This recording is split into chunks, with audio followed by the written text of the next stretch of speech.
कहने का भाव है कि भगवान राम ने भी जानकी जी को देखा, लेकिन राम नहीं गए किसी देवी देवता के पास। प्राय आप लोगों ने पुरुषों को बहुत कम ही देखा होगा देवी देवता के पास जाते हुए, क्योंकि भक्ति का कार्य तो स्त्रियां का ही प्रधान कर्तव्य माना जाता है। और जानकी जी जाती हैं वरदान मांगने के लिए। मानो जाए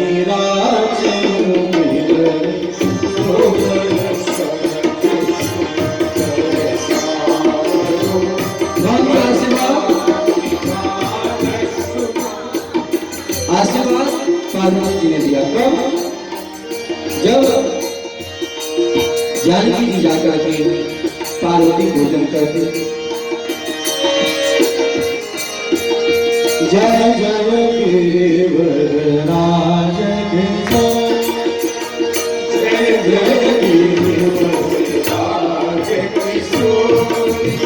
दोनों का प्यार काम हो रहा हो, जाकर के भगवान के पास रहे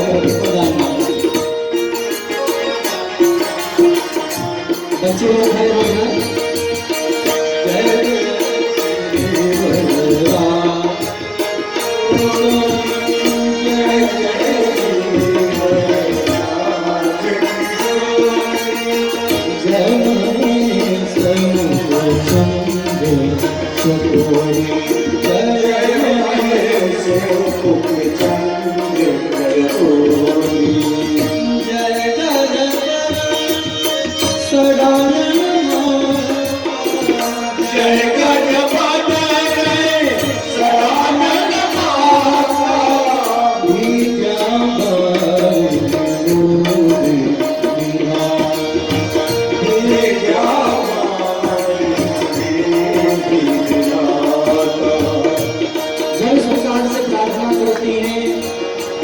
जानकी जी ने आशीर्वाद दिया। मनु जानी रात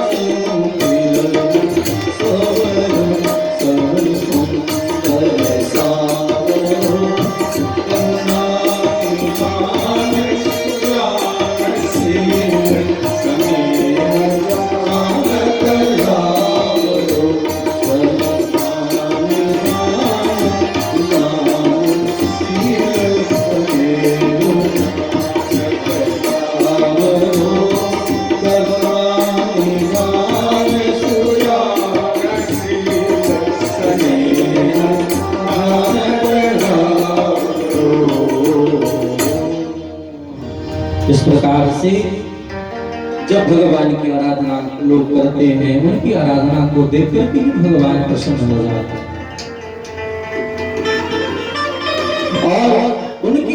संसार के अभिलाषा को देख करके भगवान ही कभी सदगुरु भगवान बन करके पधारते हैं। लोग सब श्रवण जान किए हुए हैं, जानते हैं। भगवान भोलेनाथ भी जब पार्वती गौरी रूप में भगवान भोलेनाथ को पति रूप में प्राप्त करने के लिए जब अनेक प्रकार से प्रार्थना करते हैं, तो अनेक प्रकार से भगवान भोलेनाथ ने इन सबकी परीक्षा ली और परीक्षा में जब उत्तीर्ण हो गई पार्वती महारानी, भगवान भोलेनाथ जाकर के उन्हें स्वीकार करते हैं। कहने का भाव यह है, हम जीवात्मा भी भगवान को पाना चाहते हैं, लेकिन भगवान तो चेतन होते हुए भी अचेतन बन करके, जड़ बन करके आज मानव स्थिर होते हैं। और जब तक बड़े बुजुर्गों को हम जागृत नहीं करेंगे, तब तक हम सबका कल्याण नहीं होगा। तब तक हम लोग निज देह निज स्वरूप को नहीं जान पाएंगे, और जब निज देह और निज स्वरूप को नहीं जान पाएंगे तो हम सबका काम नहीं बनेगा। इसीलिए भागवत धर्म में हर जगह बार बार यही कहा गया है, हम सबका भाग्य कब उदय होगा? जब हम अपने वास्तविक घर को जान पाएंगे, वास्तविक स्वरूप को जान पाएंगे, और वास्तविक रूप तो भगवान का धाम है।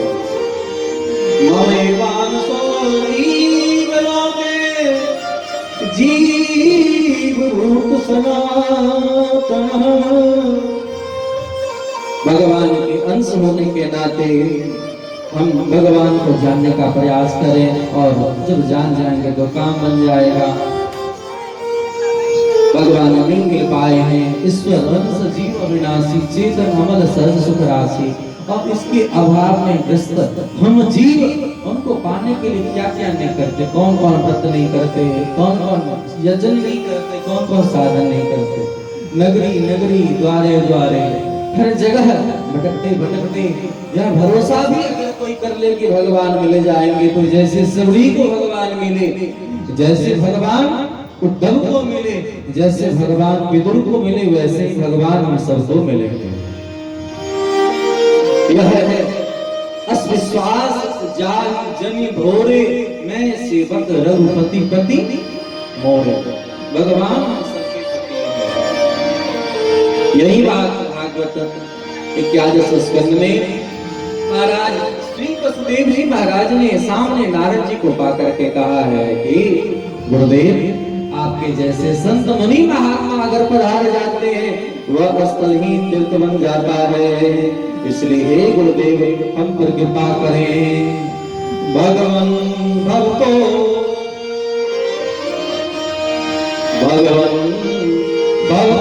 यात्रा स्वस्थाय सर्वे नाम कृपाणाम यथा उत्तम श्लोक, उत्तम श्लोक कहते हैं भगवान को। वसुदेव जी महाराज प्रार्थना कर रहे हैं, महाराज इतने समय भगवान इनके घर में इनके साथ रह रहे हैं, फिर भी वसुदेव जी महाराज भगवान किसे कहते हैं, भगवान कैसे होते हैं, उस भगवान को प्राप्ति करने के लिए, प्राप्त हो जाए इसके लिए संत मुनि महात्मा के चरण कमलों को पकड़ते हैं। ध्यान दें, भगवान घर में भी आ जाए, लेकिन फिर भी अगर उन्हें पहचान ना पाए, क्योंकि पहचानने का अगर श्रेय जाता है तो पहचान का कार्य कौन करते हैं? गुरुदेव करते हैं। ये प्रकाश स्वरूप गुरुदेव ही होते हैं। अगर वस्तु रहे लेकिन प्रकाश न रहे तो कोई व्यक्ति नहीं जान सकता। इसलिए भागवत के प्रत्येक सिद्धांत में कहा, भोगानाम देव चरितम दुखाय च सुखाय च सुखाय भी साधनाम द्वादशाम अच्युतानाम। महाराज वसुदेव जी के वचन को सुने। वसुदेव जी कहते महाराज, संसार में व्यक्ति सुख और दुख के लिए सदैव परेशान रहता है। कभी उसके जीवन में सुख आता है और कभी दुख आता है। और एक व्यक्ति सुख और दुख से परेशान है, कभी अत्यधिक सुख भी आ जाए, बातचीत न कर, घर में सुख आ जाए लेकिन फिर भी दुख का भान बना रहता है कि कहीं फिर दुख ना आ जाए। हम सुख में रहने के बावजूद भी दूसरे आगे के भाव को जांच करके दुखी हो जाते हैं कि मेरा वर्तमान तो ठीक है लेकिन हमारा भविष्य ठीक है कि नहीं। इसीलिए तो दिन रात व्यक्ति श्रम करता है, मेहनत करता है, भागा दौड़ी करता है वर्तमान के लिए। वर्तमान में तो व्यक्ति खुश हो सकता है लेकिन भविष्य बनाने के लिए जीव दुखी हो जाता है, क्योंकि उस व्यक्ति ने भूत को देखा है। उस व्यक्ति ने भूत को देखा है। भूत का मतलब आप सब में से कितने लोगों ने भूत को देखा है? भूत देखा है आप लोगों? नहीं देखा। एक व्यक्ति शास्त्री जी ने भूत देखा, आप लोग नहीं देखे। भूत किसे कहते हैं? अभी का पिता क्षण कुछ देर के बाद भूत बन जाए, जो समय व्यतीत हो। भूतकाल किसे कहते हैं? भूतकाल किसे कहते हैं? जो बीत गया है। तो अभी का वर्तमान कल का भूत ही है। तो जो भूत प्रेत को याद रखता है, जो घटना घट जाए फिर भी उसी को याद करते रहे, उसे कहते हैं भूत। आप लोगों ने देखा है? और 50 कितने लोगों ने देखा है बताओ?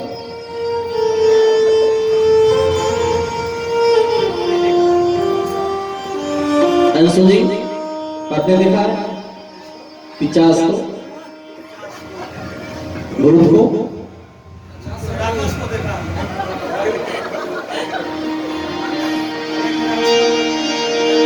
अगर भूत और 50 से बचना है तो क्या करें?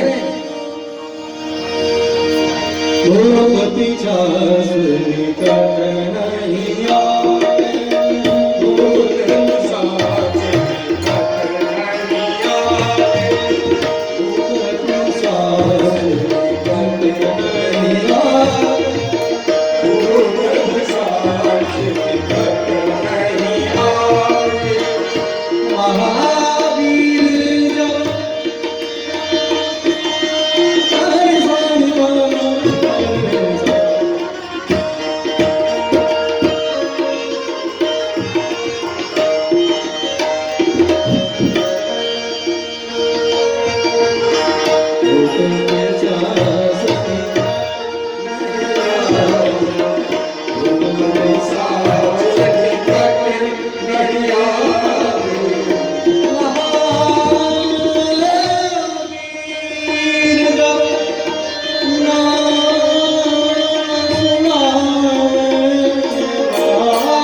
भूत का मतलब बीता हुआ और पिशाच का मतलब आने वाला।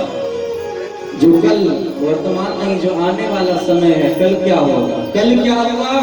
ये है भूत। कल क्या होगा? ये है पिशाच। जो कल को याद करके आज ही दुखी है, कल को याद करके जो अपने महत्वपूर्ण समय को जो बर्बाद कर लेता है, उसी का जीवन नरकमय हो जाता है। इसीलिए यहाँ वसुदेव जी महाराज कह रहे हैं, हे गुरुदेव कृपा करें, भूतानां देवचरितम। हे भागवत 11 स्कंद के प्रथम अध्याय का ये 5वां श्लोक है, ध्यान देना। पूरी भागवत का सिद्धांत 11 स्कंद में प्रारंभ से ही वर्णन किया गया है। भूतानां देवचरितम दुःखाय च सुखाय च सुखायैव हि साधूनां त्वादशाम् अच्युतानां। जो व्यक्ति सुख और दुख से उपरत होकर के करके सदैव आनंद का अनुभव करना चाहता है, वह आनंद तो संत महात्मा के चरण कमल में है। इस संत मुनि महात्मा सदैव भगवत चर्चा करके भगवान के सदैव नाम का आश्रय लेते रहते हैं। ये बात नारद जी को कहा,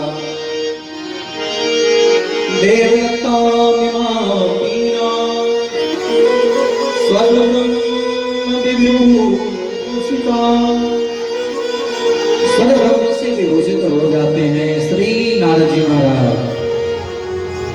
जो व्यक्ति स्वर साधना करते, स्वर ब्रह्म की उपासना करते हैं, तो उसके ऊपर भगवान प्रसन्न हो जाते हैं। सत्य प्रीति करो रागः, भगवान से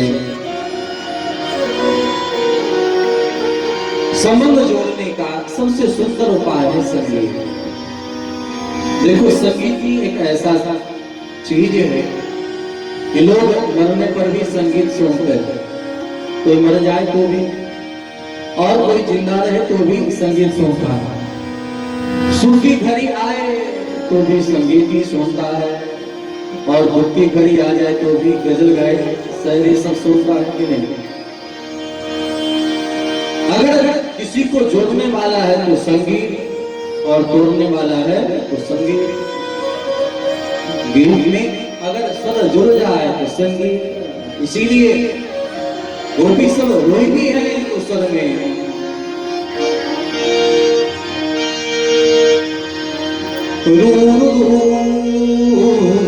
सुस्वरम राजन कृष्ण दर्शन लालसा, भगवान के दर्शन के अभिलाषा में आज गोपी स्वर गान करती। यही बात यहाँ वसुदेव जी महाराज कह रहे हैं कि सुखाए भी साधना, ये संत मुनि महात्मा ही भगवान की आराधना करके प्रसन्न होते हैं। इसलिए महात्माओं को सदैव प्रसन्न चित्त देखा जाता है।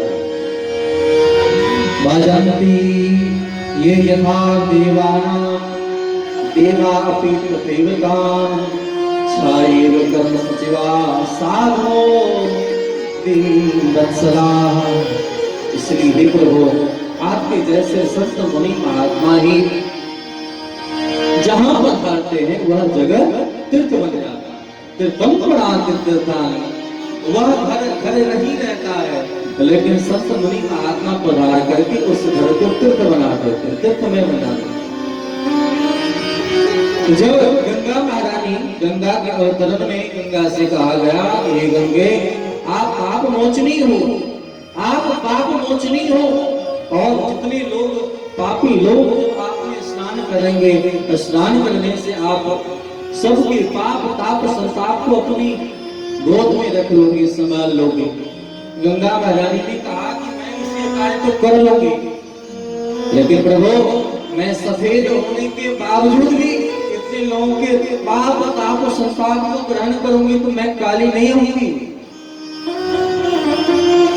सुन करके भगवान ने कहा कि देखो तुम्हारे भीतर कालापन तो आ ही जाएगा। आज नदी का रंग सब देखती, जल कितना भी साफ हो, लेकिन उसमें गंदगी मिल जाए, जैसे भूमि पर हर पानी जी जी वही जैसे भूमि का जल स्पर्शित होने के कारण जल में मैला हो जाता है, उसी प्रकार किसी काम का नहीं रहता। आप काली हो जाओगी, लेकिन काली होकर के भी क्या करोगी? जब संत मुनि महात्मा तुमने जाकर के स्नान करेंगे तो तुम भी पाप से मुक्त हो। बोलो राधे राधे, श्री गंगा महारानी की। इसीलिए गंगा महारानी के चरण कमल में बंधन करने के लिए कहा, गंगा गंगा योग योजना नाम सत्य। संत मुनि महात्मा के चरण कमलों में ये फल है। ये संत मुनि महात्मा सब क्या करते हैं? ये संत मुनि महात्मा क्या करते हैं? ध्यान देना, ये संत मुनि महात्मा स्नान करके गंगा को भी पवित्र कर देते हैं। गंगा पवित्र हो गई, अब अपना ताप ताप संताप सब महात्मा के ऊपर आ गया। यही मुनि महात्मा सब भजन करके साधन करके जितना पचा सके पचाया, जो न पचा तो कुंभ मेले में या तो 12 वर्ष पर नहीं तो 3 वर्ष पर कुंभ लगता है, और उस कुंभ मेले में जाकर के त्रिवेणी में स्नान करके संत मुनि महात्माओं के दर्शन करके जब उस पाप ताप संताप को रखते हैं तो महात्मा भी निर्मल हो जाते हैं। अथवा अगर ढंग से निर्मल नहीं होते हैं तो भगवत कथा सत्संग श्रवण करके और श्रवण करा करके पवित्र हो जाते हैं। निर्मल बनाने का काम है। जगत जननी जानकी जी के चरण कमल में प्रेम प्राप्त हो, इसलिए मुनि महात्मा सब जाकर के भगवान का भजन करते हैं। प्रसंगम महात्मानं कवियो विदुः सायेन साधु सुहृतो मोक्ष द्वार का प्रशस्त हो जाता है। ऐसे भगवान श्री संत मुनि महात्मा से जाकर उनका भजन करके उनकी आराधना करके उनको रिझा करके अपने पाप को संताप को दूर करके यही बात कहा है, भाग्योदयेन बहुजन समरजितेन। लेकिन यह परम सौभाग्य कब प्राप्त होता है? जब जन्म जन्मांतरों का कल्प कल्पांतरों का जब हमारा पुण्य एकत्रित होकर के जब प्रकट होता है, जैसे कोई व्यक्ति खूब पैसा खटाते रहे अथवा पैसा जमा करते रहे, एक बार ही उसे पेंशन के तौर पर जब कोई व्यक्ति रिटायर करता है तो उसे प्राप्त होता है कि नहीं? एक साथ ही मोटा रकम प्राप्त होता है। वैसे ही व्यक्ति भजन करते करते साधन करते करते जब उनका पुण्य एकत्रित होता है तो स्वाभाविक ही संत मुनि महात्मा का दर्शन हो जाता है। इसीलिए विभीषण जी महाराज भगवान की खूब भक्ति करते थे, लेकिन भक्ति उदीयमान नहीं हो रहा था, तो भगवान ने कृपा किया। और कृपा का अनुभव कैसे करते हैं?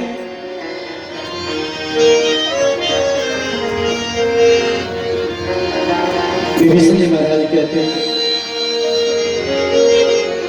क्या कहते हैं विभीषण जी महाराज?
यही है भगवत कृपा का आश्रय आकर के जीव धन्य हो जाए।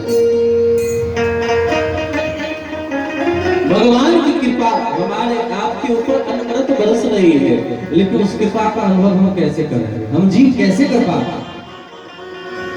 वह जीव तब अनुभव कर पाता है जब भगवान को ही संत मुनि महात्मा के रूप में ही पाता है। जब संत मुनि महात्मा मिल जाए तो समझो भगवान मिल गए। सौदेव साधु सुकृतो मोक्ष द्वार मपागत। इसीलिए शतां प्रसंगान प्रिय संविदो भवन्त हृदकर्ण सायना कथा तज्जोत्सना दास पवन वर्तमनि सरभारती भक्ति अनुक्रमिष्यति। हमारा कल्याण कैसे हो इस ढंग से भगवान के लिए प्रार्थना करना चाहिए। महात्मा जब कृपा करते हैं तो सामने होते हैं तो सत्संग सुना कथा सुना।